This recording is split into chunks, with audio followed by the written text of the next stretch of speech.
ఆంధ్రప్రదేశ్లో శాంతి భద్రతల అమలు మరియు పోలీసు యంత్రాంగం పనిచేస్తున్న తీరుపై మాజీ మంత్రి వైఎస్ఆర్సీపీ సీనియర్ నేత పేర్ని నాని తీవ్ర స్థాయిలో విరుచుకుపడ్డారు. రాష్ట్రంలో దారుణ నేరాలు జరుగుతున్నా పోలీసులు అధికార పార్టీ ఎమ్మెల్యేలు చెబితే తప్ప కేసులు నమోదు చేయటం లేదని సంచలన ఆరోపణలు చేశారు. ఎఫ్ఐఆర్లో పేర్కొన్న వివరాలకు పెట్టిన సెక్షన్లకు అసలు సంబంధమే లేదని ఆగ్రహం వ్యక్తం చేశారు. ఈ నెల 15న దారుణమైన సంఘటన జరిగితే 16వ తేదీ సాయంత్రం బాధితులు ఎమ్మెల్యే మాధవి గారిని కలిసినట్లు ఆమె స్వయంగా చెప్పారు. అంటే ఎమ్మెల్యే జోక్యం చేసుకుని చెబితే కానీ పోలీసులు కనీసం కేసు కూడా నమోదు చేయని పరిస్థితి నెలకొంది అని దుయ్యబట్టారు. వీడియో చూపించిన తర్వాత దిగ్భ్రాంతికి గురైన పరిస్థితికి ఏర్పడింది. జరిగింది. వీడియో చూసిన తర్వాత దిగ్భ్రాంతికి గురవటం జరిగింది. ఎమ్మెల్యే గారు చెప్తారు. వీడియో చూపించిన తర్వాత దిగ్భ్రాంతికి గురైన పరిస్థితికి ఏర్పడింది. చెల్లించిపోవడం జరిగింది. ఇది ఇంత హేయమైన ఒక విధానము అక్కడ ఉన్న వ్యక్తులు చేశారా అని అంటే నిజంగా ఆలోచింపజేసేలాగా అనిపించింది. అది ఆ వ్యక్తిని ఒక హిజ్రా తన బట్టలు తీసేసి మరి ఎంతో గౌరవ భంగం చేస్తూ ఆవిడ మీద ఈ హిజ్రా దాడి చేయడం అనేది ఆ వీడియోలో కనిపిస్తా ఉంది.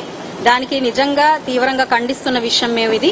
ఎట్టి పరిస్థితుల్లో ఇలాంటి ఒక చర్యకు పాల్పడిన వాళ్ళు చట్టరీత్యా వాళ్ళకి బాధ్యులవుతారు. కాబట్టి వెంటనే ఇమీడియట్ గా సదరు అధికారులకి ఆ స్టేషన్ పరిధిలో వచ్చిన అధికారులందరితో మాట్లాడి వెంటనే వీళ్ల మీద యాక్షన్ తీసుకోవాలి అని చెప్పి డైరెక్ట్ చేయడం జరిగింది. 16వ తారీఖు సాయంత్రానికి ఎఫ్ఐఆర్ కట్టడం జరిగింది వీళ్ల మీద. అయితే వాళ్ళని తీసుకొని వచ్చి స్టేషన్ లోకి సరెండర్ చేయని క్రమంలో మరుసటి రోజు మళ్ళీ స్టార్టింగ్ చెప్పి వాళ్ళని తీసుకొచ్చి చెప్పండి. ఆవిడేమంటారు వినండి. నేను ఆ వీడియో చూసి నా హృదయం కదిలిపోయింది, మనసు కలిచివేసింది. ఆవిడని అమానుషంగా ఆవిడ మీద వివస్త్రం చేశారు. నేను పోలీస్ స్టేషన్కి అధికారికి గట్టిగా చర్యలు తీసుకోమని చెప్పి 16 సాయంత్రానికి అరెస్టులు అవ్వలేదు. వినండి, అరెస్టులు కూడా కాదు, ఆవిడేమంటది కాదు సరెండర్ చేయలేదు. చూడండి ఆవిడ బాటలు మళ్ళీ ఒకసారి ఏంటి ఆవిడేమంటది.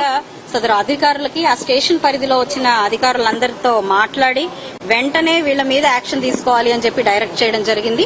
16వ తారీఖు సాయంత్రానికి ఎఫ్ఐఆర్ కట్టడం జరిగింది వీళ్ల మీద. అయితే వాళ్ళని తీసుకొని వచ్చి స్టేషన్ లోకి సరెండర్ చేయని క్రమంలో మరుసటి రోజు మళ్లీ ఫాలో అప్ చేసి వాళ్ళని సరెండర్ చేసే పరిస్థితి వచ్చింది. అంటే 24 వారు చూడండి, వారు అంటే మనసులోంచి దాచుకోలేకపోతారు మాటలు. 16వ తారీఖు సాయంత్రానికి ఎఫ్ఐఆర్ కట్టించి వాళ్ళందరినీ తీసుకొచ్చి స్టేషన్కి తీసుకొచ్చి సరెండర్ చేసే కార్యక్రమం చేయమని చెప్పాను. అవ్వలేదు, సరెండర్ అవ్వలేదు. కాబట్టి మర్నాడు 15వ తారీఖున వాళ్ళందరినీ స్టేషన్కి సరెండర్ చేశామని చెప్పి ఆవిడ చెప్తుంది. ఏం చేయాలని 18వ తారీఖు నారా చంద్రబాబు నాయుడు గారు లోకేష్ గారు మాట్లాడతారు. మేము ఎరగదీశాం, అసలు మామూలుగా ఆయన్ని ముద్దాయిని అట చేశాం ఇట చేశాం అని చెప్తారు. అంటే ఇది ఒక తేట తెల్లమైనటువంటి వ్యవహారం. నారా చంద్రబాబు నాయుడు గారి ప్రభుత్వంలో ఎమ్మెల్యేలకి తెలియకుండా, ఎమ్మెల్యేలకి చెప్పకుండా, ఎమ్మెల్యే అనే అతను పోలీస్ స్టేషన్కి ఫోన్ చేయకపోతే ఎఫ్ఐఆర్ అవదు. ఎఫ్ఐఆర్ అయినా ఎమ్మెల్యే చెప్పకపోతే అరెస్టులు కూడా అవ్వవు. ఎందుకని అరెస్ట్ చేశారు? 17వ తారీఖు సాయంత్రం 7:30 సాక్షి టీవీలో బ్రేకింగ్ వేశారు. ఏమని? గుంటూరు జిల్లాలో ఒక కీచక పర్వం జరిగింది, అమానుషంగా ఒక మనిషిని వివస్త్రం చేశారు నడి బజార్లో అని బ్రేకింగ్ వేసింది. బ్రేకింగ్ వేసి 8 గంటలకి వీడియోలు వదిలింది, విజువల్స్. అప్పుడు పరిగెత్తుకెళ్లి దడా దడా దడా అని అప్పుడు సాక్షి టీవీలో విజువల్స్ వచ్చి సమాజం ముందు అంటే సాక్షి టీవీ నారా చంద్రబాబు నాయుడు గారి ప్రభుత్వం ఆ మహిళకి ఏం జరిగిందో అది చేసే పని మొదలెట్టేప్పటికీ వెంటనే అప్పుడు తీసుకొచ్చి ఎమ్మెల్యే గారే వాళ్ళని సరెండర్ చేస్తారు పోలీస్ స్టేషన్లో. ఇవాళ ఈ రాష్ట్రంలో లా అండ్ ఆర్డర్ ఈ సిచ్యువేషన్లో ఉంటే ఎమ్మెల్యేలు చెప్తే గానీ కేసు కట్టకుండా, ఎమ్మెల్యేలు చెప్తే గానీ కేసు కట్టినా కూడా అరెస్టులు చేయని పరిస్థితి ఉంటే ఈ రాష్ట్రంలో మరి ఎక్కడికి పంపించి తీసుకెళ్లిపోతున్నారు ఈ రాష్ట్రాన్ని?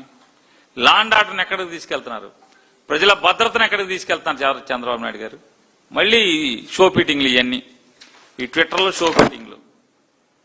గుడివాడలో మధ్యాహ్నం చెప్తాడు ఇద్దరి మధ్య ఏదో జరిగిందంట, చిలికి అది దాంట్లో టీడీపీ ఎవడో దూరి ఏదో చేశాడంట, అందుకని ఎవడైనా ఉపేక్షించడంట.